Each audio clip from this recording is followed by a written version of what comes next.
to Learn Free Music Theory, lesson number 37.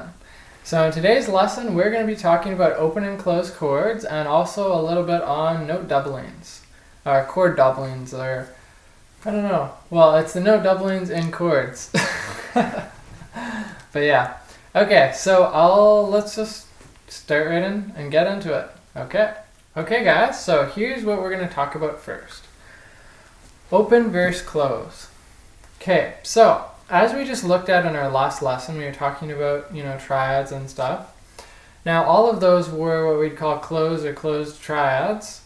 Now, what we're going to look at is open style, because this is going to get into more, it's going to open the doors. Wow, okay, yeah, that was kind of a pun and a half, but it's going to open the doors into what we're going to need to do later down in the road when we do like melody writing, voice leading, soprano, alto, tenor, bass kind of stuff. So, now, open versus close, what is it? It's actually pretty simple. Close is very close together, so it's like stacked on top of each other. And open is, it has to be greater, basically it's a chord that is greater from the lowest interval to the top interval, greater than an interval of a sixth, okay? So, in other words, from here, so if I'm on F, the highest note that it could possibly be and still be closed is like the D. Like it can't be any greater than that. Okay? Now, the thing is most chords would never go to a sixth because they're built on thirds. So pretty much, yeah. Anything that's not in root position, I guess you could say that if it was in like first inversion or second inversion, it would work as well. But anything other than those inversions, yeah, actually just kind of, I guess you do use sixth. So anything, but that's the rule basically, is anything greater than a sixth is considered an open triad or whatever, open chord. So as you see, this A is way up here.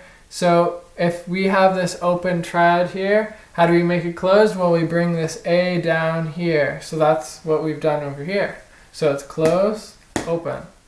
Now, it's obviously not as simple as this. Not all examples are this simple. They do get more complicated. But that's the basic gist of it, is that open are stretched far apart. Like, I mean, you could have a grand staff and you could have a whole bunch of notes going up the top, from bottom to top, across the grand staff, and that would be fine. And then you'd say, okay, move that to close. So then you have to condense it down. So it's like expanded or condensed, basically. Now, one thing to always remember is that the bottom note of an open chord is always, and closed, always tells you what inversion or position it's going to be in. So since we have an F here and we have A and C, it's probably an F, it's an F chord. So if it's an F chord and F is on the bottom, yeah, it's in root position. Okay, so you'd put, now if this was in the key of F major, you'd write 1, 5, 3. If this is in like the key of F, you'd put, oh wait, did I say C?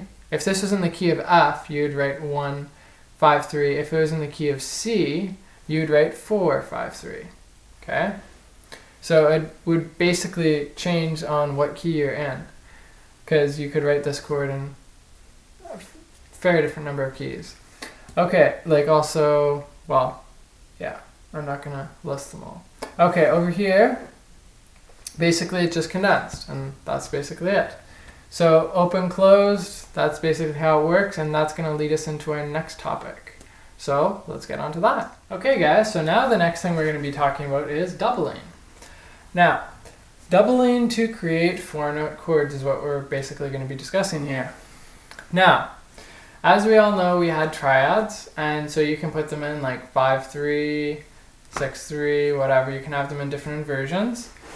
Now, what makes the change over when you get into something that we're going to discuss very soon. Notice how I don't really edit out my mistakes. I guess it makes it more realistic and more real if I mess up and then just keep the camera rolling. But anyway, okay, so notice how we are going to need to go into something, I guess not notice, but I was going to say that what is it? I'm going to be covering something where we're using 4-part voicing, and it's called soprano, alto, tenor, bass. Okay? And that's where a lot of your harmony is going to be based around, is doing 4-part harmony writing. And so for working in 4-part harmony, we need 4 parts. Oh, that's so shocking. Anyway. Okay, so now, obviously a triad only has 3 parts. And so if we're doing 4 parts, we need another note. So we do something called doubling. Now, the note that you double depends and changes on the situation, okay? So right now I'm going to show you what situation you generally double what note. Okay, so now just keep in mind that this isn't always going to be always the same. In some circumstances it does change, but this is the general rule that we can follow for now, okay? And I just have to get into too many exceptions and everything if I go on any further with this. But anyway, okay, so now say you have this right here, 5-3. So I've just taken C major for simplistic sake. And okay, so what we need is we need a 4th note. So generally what we're going to do is just double the bottom note. So we have C, E, G. So what we do is we just take the C, and which is the root, and double that, okay? And then we put it on top, right up here. So that's, I've drawn it in a different color so you can see the difference. And so we have C, E, G with another C on top. So when you have the tonic on both sides, like the top of the chord and the bottom of the chord, it gives a very kind of finished and closed off sound because you have the tonic kind of surrounding the note, the chord. And now, moving along over here, if it's in the first inversion now, so 6-3, then we're going to double what we would say the third. We're going to double the third of the chord because, not really the third of this chord, but we're going to double the third of the note. So it's going to be E in this case. So basically the one on the bottom. Because we're going up an inversion, now the bottom note is the third. And if we go up here, the bottom note is now the 5th. And that would be the 5th in the scale or the 3rd in the scale. Because E is the 3rd note in the scale of C major and G is the 5th note. Okay, so we double the 3rd, and so now we have E, G, C, E on the top. That's it. And over here, 6-4, so 2nd inversion. We have the 5th on the bottom, so we double the 5th. So now we have G, G, C, and E. So we have G, C, E, and G on the top. There we go. So that is the basic note doubling. And you're going to be doubling a lot when we go into like cadence writing and when you do other stuff. You're always going to be doubling one note pretty much all the time. Unless you're writing a 7th chord, which we're going to be covering in our next lesson. Yay! Yay for 7th chords! Don't they sound fun, everyone? Yeah, let's learn 7th chords! Okay, anyway. So that's note doubling.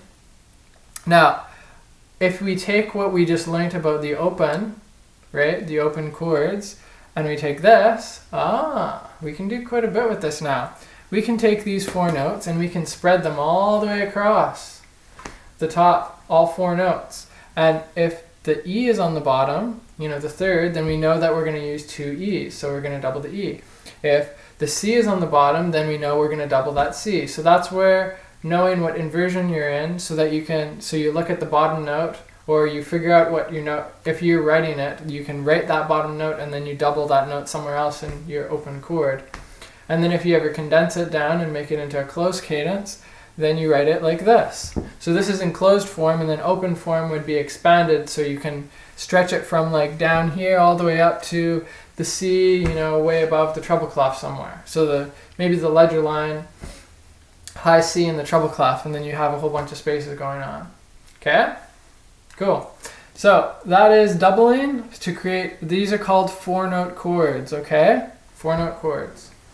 So they're triads when they're 3 notes, and 4-note chords, or that's like the very descriptive accurate way to define them. But I guess if you wanted to be like kind of off the cuff, you could call both of them chords and it's totally fine as well. But if you want to be accurate about which one is which, you'd say this is a triad and this is a 4-note chord. Or you could say, if you're being general, these are both chords. Okay? But one is more descriptive than the other. That's basically the difference. Okay, so that's about that. So let's do some homework now. Homework. No.